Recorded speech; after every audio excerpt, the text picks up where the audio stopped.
¿Cómo están? Les habla Juan Carlos García, docente del programa de Relaciones Internacionales y Estudios Políticos de la Universidad Militar Nueva Granada.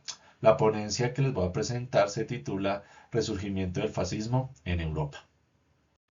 Esta presentación se divide en tres partes. Primero, realizaremos una serie de aclaraciones conceptuales donde hablaremos del nuevo nacionalismo, del populismo radical de derecha, del fascismo clásico y conceptos como neofascismo, posfascismo, que son bastante similares.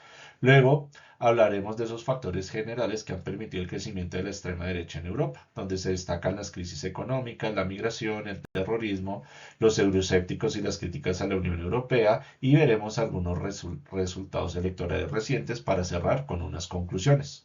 Acercamiento conceptual, pues miremos qué es el nuevo nacionalismo. La verdad, pues es el mismo nacionalismo, sino que resurgió, retomó bastante fuerza en el siglo XX. Entonces ya sabemos que el nacionalismo puede ser una corriente de derecha.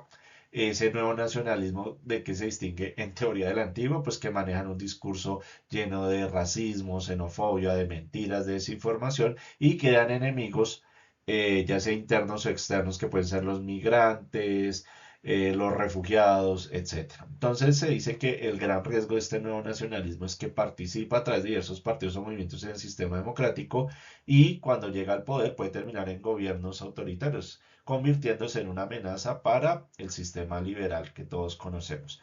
Y ya algunos autores dicen que bastantes de estos partidos o movimientos nacionalistas o del nuevo nacionalismo y algunos de sus integrantes utilizan este discurso, esta narrativa simplemente para tapar algunos escándalos de sus administraciones.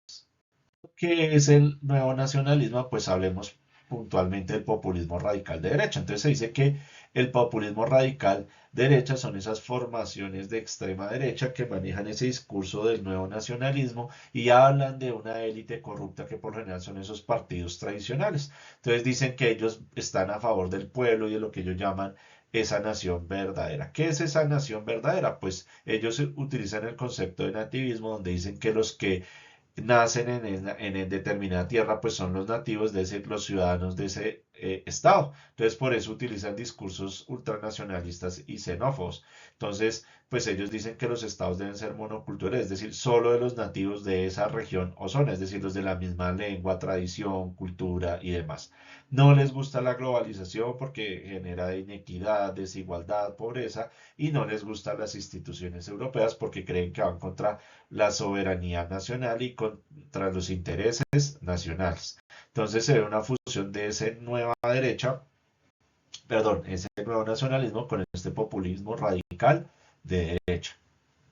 Bueno, ya sabemos que el nuevo nacionalismo y el populismo radical de derecha son del siglo XXI. Entonces, hablemos de qué es el fascismo clásico. Entonces, el fascismo clásico se dice que se da en el periodo entre guerras, es decir, entre la Primera y la Segunda Guerra Mundial, se da en diversos países europeos. Ahí ustedes ven en ese mapa diversos grupos fascistas, los falangistas en España, salaracismo en Portugal, el nacionalsocialismo en Alemania, propiamente el partido fascista en Italia, la Guardia de Hierro en Rumania, Cruz Flecha en Bulgaria, por mencionar algunos. Todo el mapa estaba lleno de grupos fascistas. Entonces, ¿cuál es su característica? Pues que son de extrema derecha nacionalista, que les gustan los sistemas de gobierno de tipo autoritario, que no les gusta la democracia, el comunismo, las ideologías liberales, no les gusta la internacionalización, tienen esa idea de superioridad de la raza, defienden la patria y se caracterizaban bastante por tener una serie de milicias paramilitares con las cuales impulsaban su plataforma política contra lo que ellos consideraban los enemigos de la nación,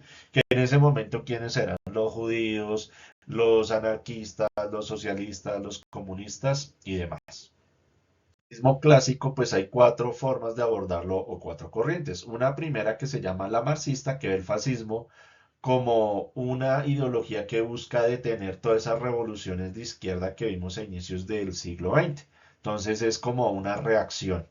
Una segunda visión que ve el fascismo como que surge por todas esas contradicciones de esa ideología liberal, lo que se denomina el liberalismo clásico, que plantea un Estado mínimo, gendarme, que solo garantiza seguridad y justicia, que se aparta de todo lo de el componente socioeconómico, lo que llamamos de faire, laissez passer, es dejar hacer, dejar pasar, es decir, la libertad del mercado. Entonces eso genera grande pobreza e inequidad y pues eso hace que surjan las ideologías de izquierda. Entonces se dice que es una regresión civilizatoria por lo que las contradicciones que generó la modernidad liberal. Una tercera que dice que el fascismo no se puede definir porque existieron múltiples movimientos como acabamos de ver en el periodo entre guerras y cada uno tenía características bastante particulares. Y la última postura, que es la que vamos a desarrollar en esta ponencia, que nos habla que el fascismo tiene ciertas características, de lo cual nos permite hablar de cierta ideología llamada de ese nombre. Entonces, que tienen unos mitines, una cultura, el racismo, la xenofobia, antisemitismo, el culto al joven, la creación de grupos paramilitares, esa visión autoritaria del poder y demás. Que conocemos qué es el fascismo clásico, a qué se le conoce hoy como fascismo. Entonces se utiliza el concepto de neofascismo. Entonces se dice que el neofascismo es todos esos movimientos o partidos o individuos que desde el final de la Segunda Guerra Mundial, es decir, desde la segunda mitad del siglo XX hasta la actualidad, pues siguen utilizando parte de ese ideario. Entonces siguen con el concepto de una nación pura en términos biológicos, culturales, históricos. Entonces cuando hablamos de esa nación biológica, cultural, histórica, acordémonos de ese nativismo que habla el populismo radical de derecha. Entonces obviamente no les gusta el mestizaje, es decir, mezclarse con otras razas, etnias, tradiciones o culturas. No les gusta todo lo que ellos llaman la evolución de los usos culturales, es decir, no les gustan los grupos feministas, no les gustan esos grupos LGQ más. También tiene esa visión de apartheid entre nacionales y extranjeros, de ahí viene el concepto de esa remigración que hay que devolver a todos los migrantes, refugiados, sus descendientes y demás. Entonces ellos también dicen que debe haber una separación entre las diversas naciones europeas, porque cada una tiene sus características. Entonces, de esa visión pura de naciones que hablan de pueblos orgánicos, homogéneos, sin clases sociales, pues eso son creaciones de la izquierda, de la ideología liberal. Por lo general, todos estos grupos neofascistas que andan en grupos pues ya sean militantes pequeños o en grandes partidos o movimientos con algo de ideario neofascista, pues tienen una concepción bastante autoritaria de Estado como buenos fascistas y tienen líderes demagógicos. Vamos comentando, entonces se dice que al día de hoy, pues existen la ideología fascista y algunos movimientos o partidos con características fascistas que le llamamos neofascistas. En la actualidad ya no hay regímenes fascistas como los que existieron en el periodo de entreguerras como el de Mussolini, como el de Salazzi, como el de Hitler, ¿no? Entonces ya no existen regímenes fascistas, pero sí encontramos algunos individuos, partidos o ideario fascista. Es muy común que además de neofascismo encontremos conceptos como nuevo fascismo, posfascismo. La verdad, pues es casi lo mismo. Pero pues cada autor crea sus propios conceptos o sus tipologías.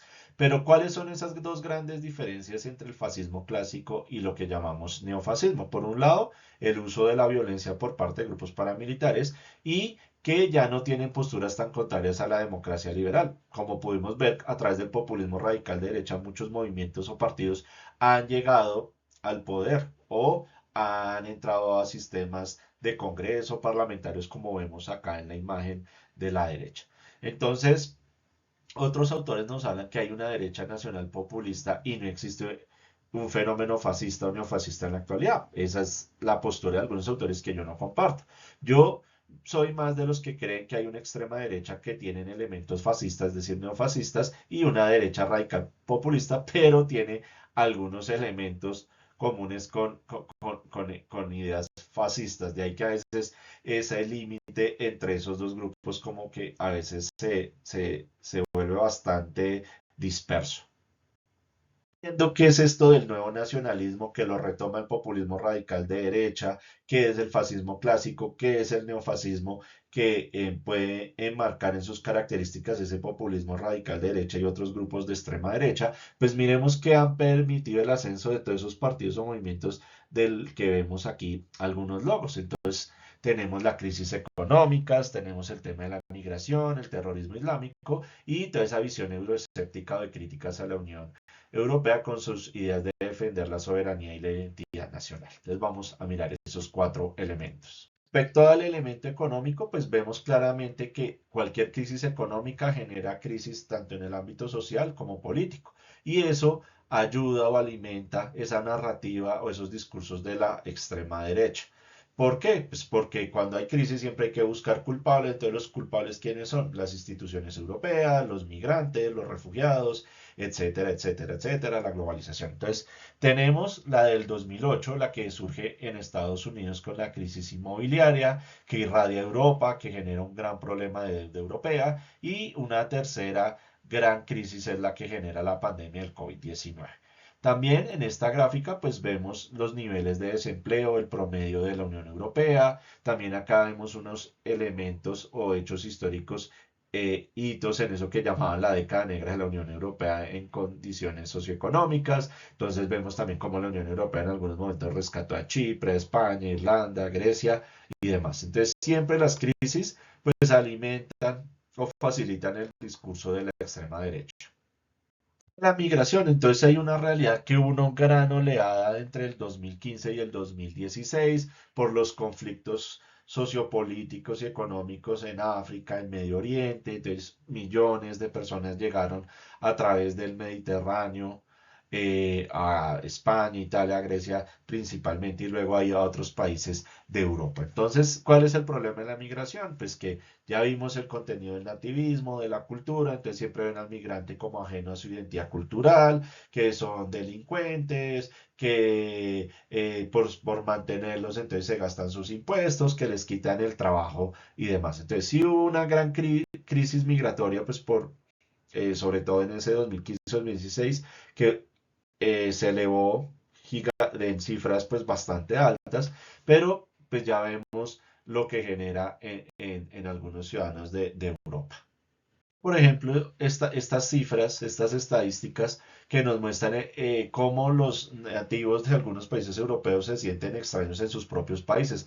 Miremos cifras cercanas al 50%, por ejemplo, en Italia, Francia o Alemania. O miremos estas cifras del 2020, pues que en casi toda Europa tenemos cifras 15, 20 o superior al 25% de población que ha nacido en otro país que hoy vive en Europa. Miremos nomás el número de población migrante o descendiente de migrante en países como Francia y Alemania. Entonces, eso alimenta todos esos discursos, narrativas y demás que mencionamos de estos grupos de extrema derecha. Entonces, pues eso cada vez les permite generar más votos, generar más simpatizantes y demás. Respecto al terrorismo, pues es obvio que entre el 2015 al 2018 hubo un pico de estos atentados, sobre todo el terrorismo islámico.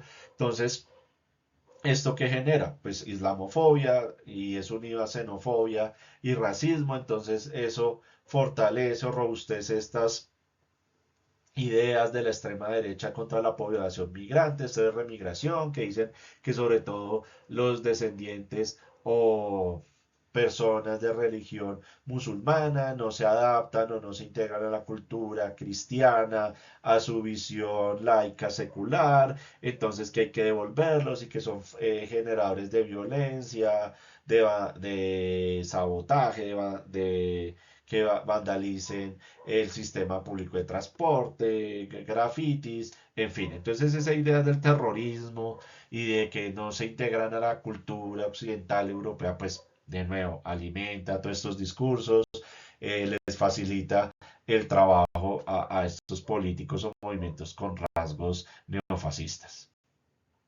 euroescépticos o críticos de la Unión Europea. Entonces, ese discurso populismo radical de derecha, pues prácticamente se lo tomaron estos partidos o movimientos o actores políticos euroescépticos, ¿sí? Entonces ellos mantienen ese discurso que ya mencionamos, que la Unión Europea va en contra de la soberanía nacional y de identidad nacional. Entonces ellos plantean una nueva Unión Europea que ellos la llaman Europa de patrias, Europa de naciones, que significa a ese organismo supranacional llamado Unión Europea, quitarles varias de sus funciones y devolvérsela ¿qué? A los estados nacionales. Para rematar, pues varios elementos de la agenda de integración europea pues no favorece a todos. Entonces el tema de migración genera y refugiados genera, esas cuotas de refugiados genera bastante resistencia en algunos sectores, el tema de pacto verde que ya no combustibles fósiles, eso a determinadas empresas las golpea, todo el tema de cuidado con herbicidas, fungicidas, abonos y demás, entonces eso genera bastante malestar en el sector agropecuario, en el sector pesquero, entonces con esos limitantes, entonces todo eso es caldo de cultivo que nutre a estos grupos de extrema derecha con características neofascistas.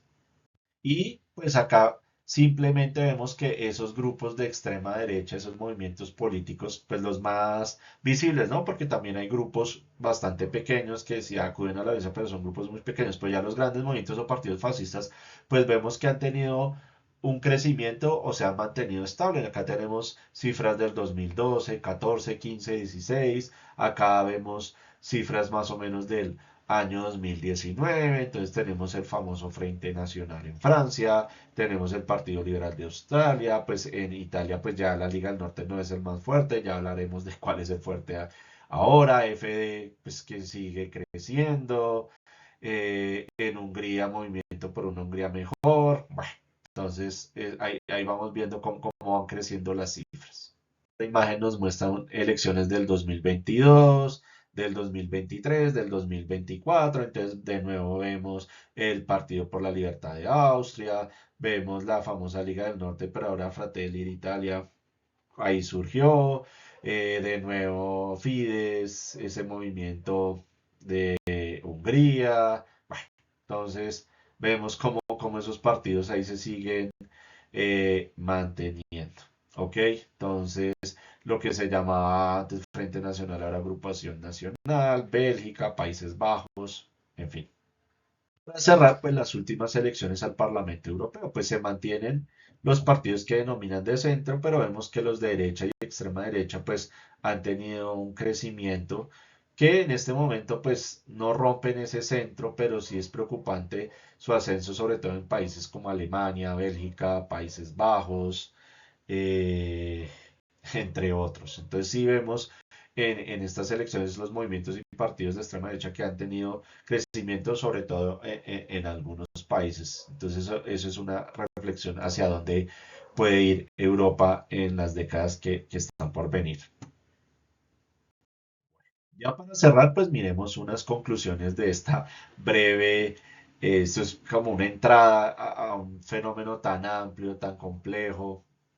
Entonces, pues lo primero que podemos observar es que hay diversas aproximaciones teóricas y conceptuales sobre el fenómeno del fascismo. Entonces, eso nos genera grandes dificultades a la hora de analizar este fenómeno, porque entonces cuando nos hablan de nuevo fascismo, neofascismo, posfascismo, nueva derecha, perdón, nuevo nacionalismo, populismo radical derecha, como que uno se confunde. Entonces, la primera parte de esta presentación nos trató de mostrar ese hilo entre nuevo nacionalismo, que lo retoma el populismo radical de derecha, que ese populismo radical de derecha ya vimos que no es ese fascismo clásico, porque lo caracterizamos brevemente, pero sí lo podemos ubicar dentro de eso que llamamos el neofascismo, ¿sí? Porque vemos que tiene algunos rasgos de esa ideología del fascismo clásico.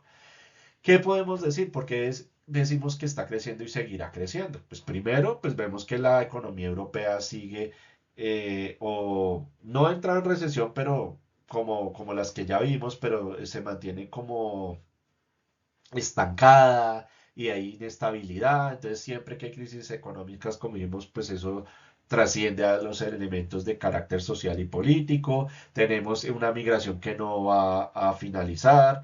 Hay una baja o crecimiento de la población europea, de esa población nativa, por llamarlo de alguna forma, más migrantes porque se necesita mano de obra. Entonces, de nuevo, que estos nos van a quitar el trabajo, que nos salen costosos estos refugiados, que dónde queda nuestra identidad nacional, entonces complicado. El terrorismo islámico, pues ya vimos que bajó, pero persisten algunas acciones, entonces cada vez que ocurre un acto de estos, pues de nuevo, que esa gente, los migrantes, que no se identifican con la cultura occidental laica, secular, entonces otra vez de nuevo esos relatos racistas y xenófobos.